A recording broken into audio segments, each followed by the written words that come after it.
Don't worry, Mustang. I'm gonna kind of fix you. That's what I do. I kind of fix things. I kind of fix that. I kind of fix this. I'm gonna kind of fix you, Mustang. Don't worry. Why, greetings, YouTube.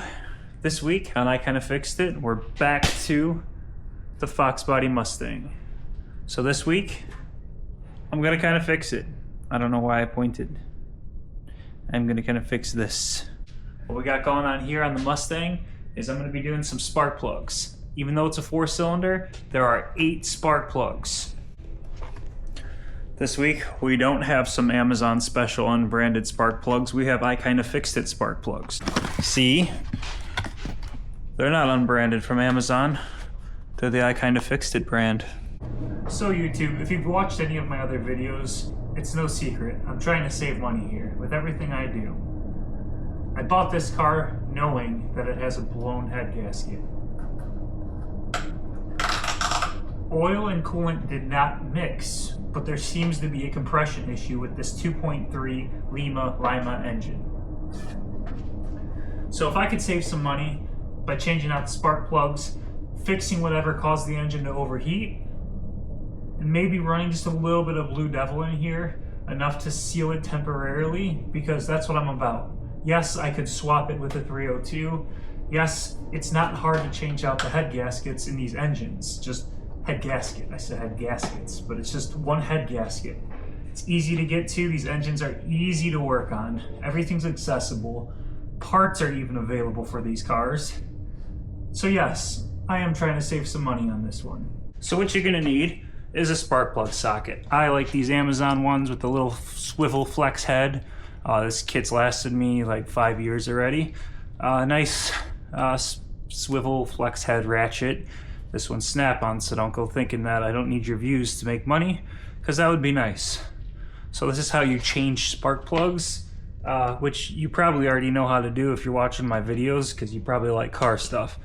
So yeah, zoom through this part. Pull a spark plug boot. Pull a spark plug boot.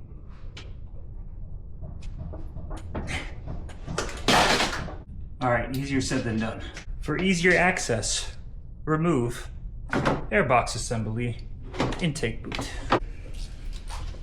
Remove said spark plug.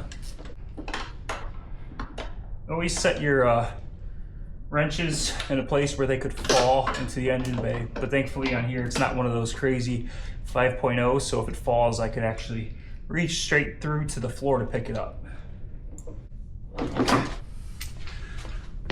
This is why I'm changing out these spark plugs. They are fouled. They are fuel fouled.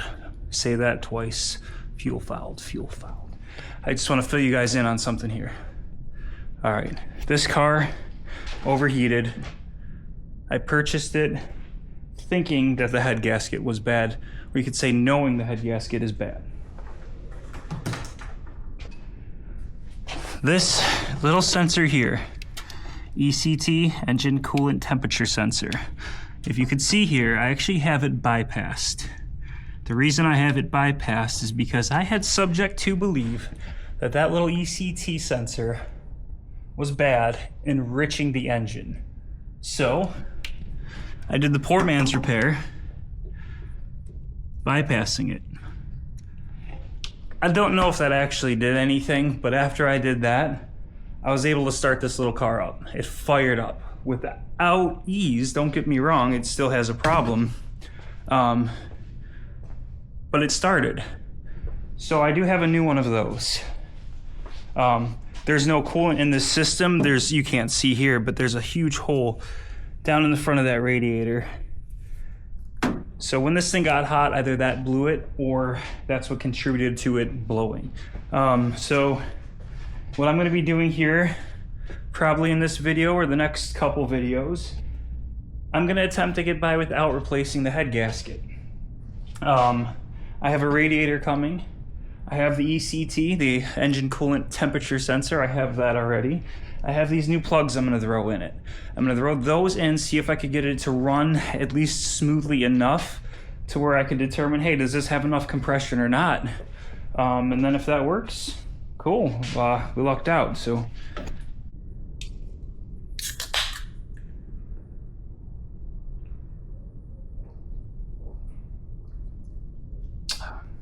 Not sponsored or affiliated, I must mention.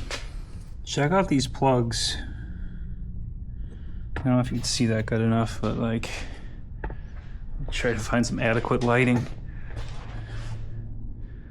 Look at that. They all are just fuel soaked, carboned up. Granted, this is the exhaust side. So this car has 4 on this side, which is the exhaust side, and 4 on the intake side. But yeah, look at how fouled up those are. Like, yeah, I could have cleaned them, but honestly, for $24, $26 on Amazon, I don't care where they're made. If they do what I need it to do for the price that I paid, this is the number, if you could make that out. So if those work for me, cool. I don't care. I'm not going to judge where they're made. Basically, all I care about is what I pay. All right, let's see if these spark plugs made a difference.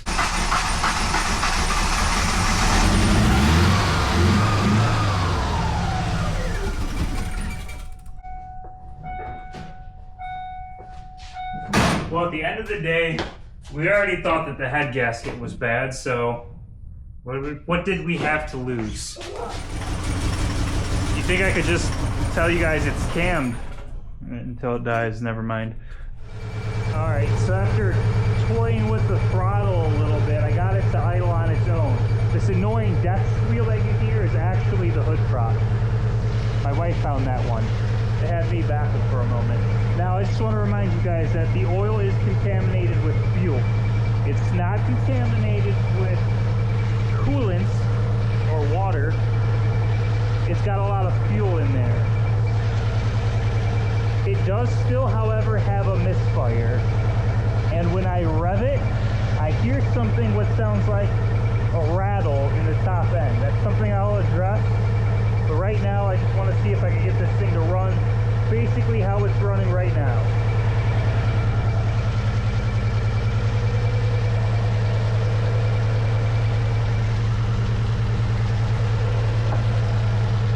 Again, I just want to reiterate, there is still a major misfire. My guess is it probably is a head gasket failure, which we already knew. Alright, previous owner said he installed a fuel pump that may need to, I'm going to redo this one. Previous owner said he installed a fuel pump that you may need to drop the tank again and check it out. My guess, there is still a fuel delivery issue.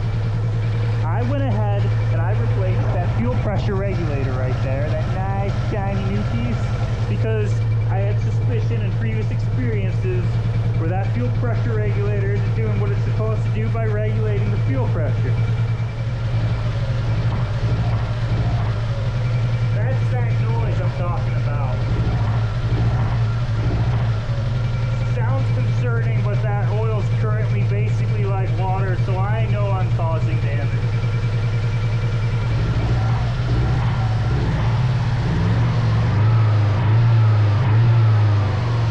I didn't shoot a rod through it yet.